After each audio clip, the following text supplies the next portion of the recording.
मेरे चरित्र का मनन करके तो देख, तुझे मूल्यवान ना बना दूं तो कहना। मुझे अपना मददगार करके तो देख, तुझे सबकी गुलामी से न छुड़ा दूं तो कहना। मेरे लिए आंसू बहाकर तो देख, तेरे जीवन में आनंद के सागर न भर दूं तो कहना। नमस्कार दोस्तों, आज मैं आपको गीता के 7वें अध्याय की कथा सुनाने जा रही हूँ। प्रेम से बोलिए कृष्ण भगवान की जय हो। इसके उपरांत भगवान श्री कृष्ण ने कहा, हे अर्जुन, मेरे प्रति मेरे मन में श्रद्धा भाव कैसे जागेगा यह मैं तुझे बताता हूँ। इसे जान लेने के पश्चात बाकी कुछ भी जानने की आवश्यकता ही नहीं रहती। हे पार्थ, सृष्टि के हजारों प्राणियों में से कोई बिरला ही ऐसा होता है जो मुझे अथवा मेरे परम पद को पाने का प्रयास करता है। ऐसे प्रयासकर्ताओं में भी कोई बिरला ही होता है जो मुझे तत्व से जान पाता है और मुझ में मन से श्रद्धा का भाव रखता है। हे धनुर्धर अर्जुन, पृथ्वी, जल, आकाश, वायु, तेज, मन, बुद्धि एवं अहंकार रूपी 8 तत्व ही मेरी प्रकृति है। इन सब की उत्पत्ति मेरे ही माया से होती है। यह सभी 8 तत्व शरीर के भीतर भी हैं और बाहर भी। शरीर के अंदर इनकी क्या स्थिति होती है अब यह भी जान ले। धरती का अंश मांस है, जल का अंश लघु है और तेज अग्नि है जो उदर में अन्न को पचाती है। आकाश का अंश पोलापन है तथा मन, बुद्धि और अहंकार यह 8 मेरी माया है। हे कुंती नंदन, नामा तत्व स्वयं प्राणी है।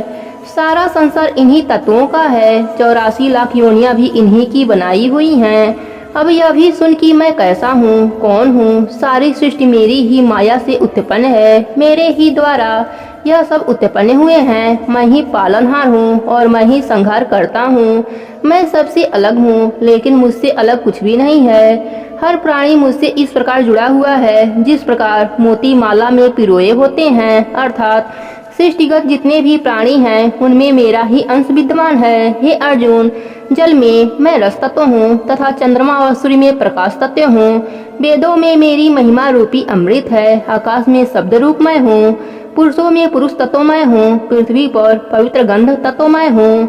अग्नि का तेज तत्व मैं हूँ और सभी प्राणियों का जीवन भी मैं ही हूँ। अर्थात जीवित प्राणी का आधार तत्व श्वास मैं ही हूँ तथा तपस्वियों का तप भी मैं ही हूँ। संसार में जितने भी तत्व हैं वह अन्य तत्व फिर आश्रित होते हैं और उन सब का तत्व रूप सार मैं ही हूँ। हे धनंजय, सृष्टिगत जितने भी प्राणी हैं उनके रोम रोम में तू मुझे ही समझ। तेजस्वियों का तेज, बलवानों का बल और बुद्धिमानों की बुद्धि मुझसे ही है। प्राणियों द्वारा शास्त्रानुकूल किया जाने वाला शुभ कार्य भी मैं ही हूँ। सत्व, रज एवं तम से जिन भावों की उत्पत्ति होती है जिसका भी उत्पादक मैं ही हूँ। हे कौन्तेय, इन सभी में मैं ही कर्ता रूप होते हुए भी इनसे पृथक हूँ। हे श्रेष्ठ पार्थ, सांसारिक विषयों के फल स्वरूप प्राणियों में मोह की उत्पत्ति होती है। सृष्टि का हर प्राणी मोह से पीड़ित है। माया के मोह जाल में फंसा प्राणी मुझ नाश रहित को पहचान नहीं पाता, क्योंकि माया का मोह काफी विलक्षण है। इससे तो वही प्राणी विमुख हो सकता है जो नित्य निरंतर मेरा ही स्मरण करता है। हे अर्जुन, 4 प्रकार के प्राणी ही पुरात्मा होते हैं। जो रोगी होते हैं वह अपने रोग के निवारण के लिए मेरा स्मरण करते हैं। कुछ प्राणी ऐसा होते हैं जो ज्ञान पाने के लिए मेरा स्मरण करते हैं। कुछ प्राणी धन की कामना मन में लिए मेरा स्मरण करते हैं। कुछ प्राणी पुत्र प्राप्ति के लिए मेरा स्मरण करते हैं। हे पार्थ,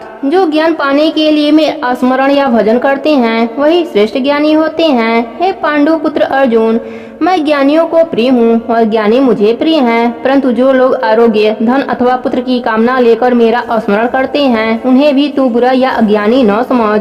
ऐसे प्राणी भी उदार हृदय वाले और श्रेष्ठ हैं जो मेरा स्मरण करते हैं। लेकिन ज्ञानी मेरी आत्मा है। ज्ञानी तो दृढ़ निश्चय के साथ मेरे चरणों से बंधे हुए हैं। उन्होंने मुझे ही अपना ठाकुर और ईश्वर माना है। हे अर्जुन, कई जन्मों की साधना के बाद उनकी बुद्धि निर्मल होती है, तभी वे मुझे पहचानने योग्य बुद्धि एवं ज्ञान प्राप्त करते हैं।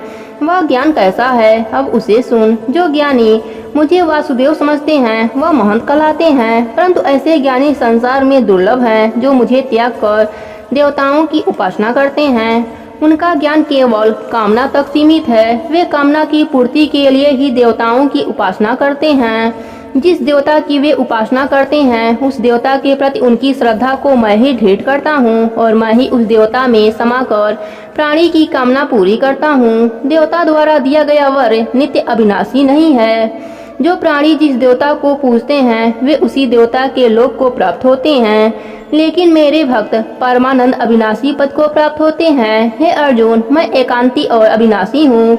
मैं किसी से प्रकट नहीं हुआ, मैं अजन्मा हूँ, किंतु बुद्धिहीन प्राणी मुझे भी जन्म अर्थात किसी से प्रकट हुआ समझते हैं।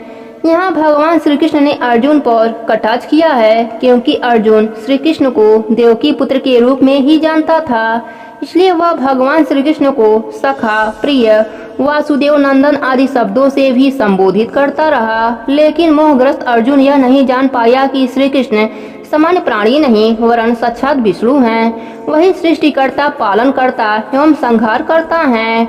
भगवान श्री कृष्ण अर्जुन से बोले, हे अर्जुन, अज्ञानी ही मुझे नासवान और किसी के द्वारा जन्मा हुआ समझते हैं, क्योंकि बुद्धि माया के पर्दे के पीछे छिपी रहती है। हे कुंती पुत्र, मैं अतीत, वर्तमान व भविष्य के प्राणियों से भी भली बात परिचित हूँ, लेकिन जिस प्राणी में मेरे प्रति श्रद्धा नहीं होती वह मुझे जानता ही नहीं।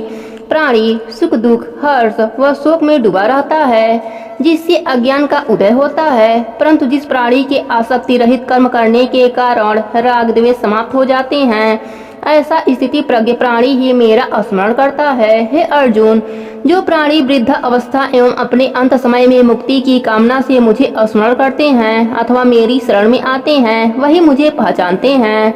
जो प्राणी मुझे अध्यात्म एवं कर्मकर्ता के रूप में जानते हैं, वह प्राणी इस भाव से जानते हैं कि अधिदैव, अधियज्ञ आदि भगवान वासुदेव ही हैं।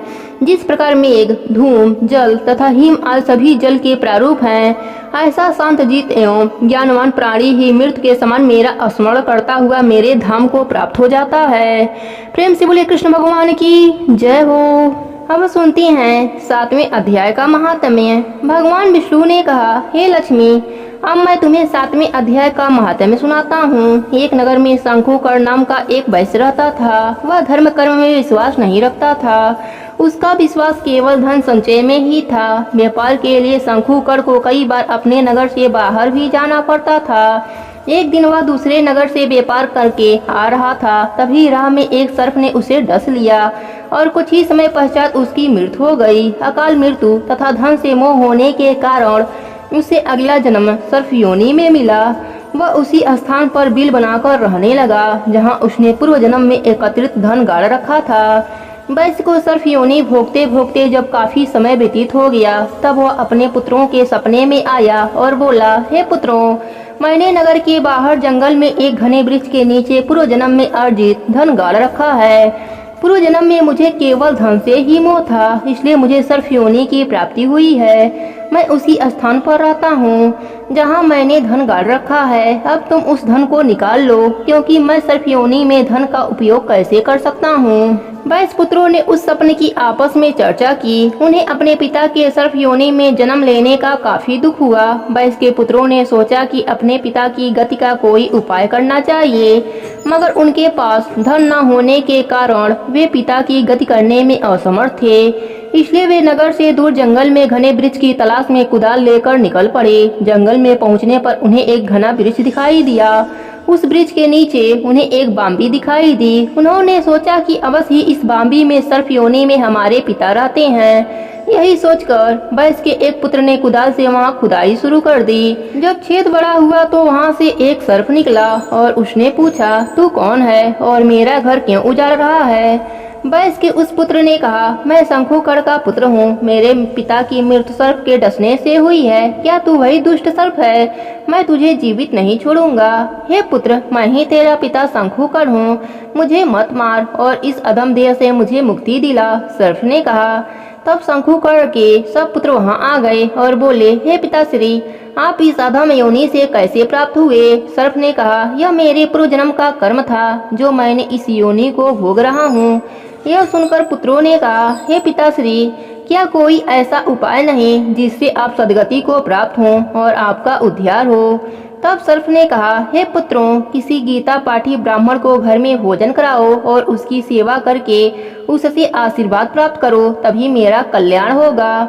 उसके पश्चात सर्प योनि को प्राप्त शंकुकर के पुत्र घर आए। फिर नगर में जितने भी गीता पाठी ब्राह्मण थे उन्हें उत्तम भोजन कराया और गीता के 7वें अध्याय का पाठ कराया, उनकी सेवा करी और दक्षिणा देकर कहा, हे महापुरुषों, आप हमें आशीर्वाद दें ताकि हमारे पिता शंकुकर का उद्धार एवं कल्याण हो सके, वे सर्प योनि की अधम देह से छूट जाएं। शंकुकर के पुत्रों से सेवा भाव से प्रसन्न होकर साधु ब्राह्मणों ने उन्हें आशीर्वाद दिया। इसके परिणाम स्वरूप सर्प की योनि से मुक्ति पाकर शंकुकर देवदेही को प्राप्त हुआ। वह अपने पुत्रों को आशीर्वाद देता हुआ आकाश में उतरे विमान पर चढ़कर वैकुंठ धाम की ओर चला गया। वैश्य द्वारा संचित किए गए धन से उसके पुत्रों ने गौशाला, मंदिर एवं धर्मशाला आदि का निर्माण कराया। भगवान विष्णु ने कथा सुनाने के उपरांत कहा, हे लक्ष्मी, इस प्रकार गीता के 7वें अध्याय के प्रभाव से कंजूस वैश्य सर्प योनि से मुक्ति पाकर मेरे धाम को चला गया। 7वें अध्याय का श्रवण मात्र करने से ही प्राणियों के सारे पाप नष्ट हो जाते हैं। प्रेम से बोलिए विष्णु भगवान की जय हो।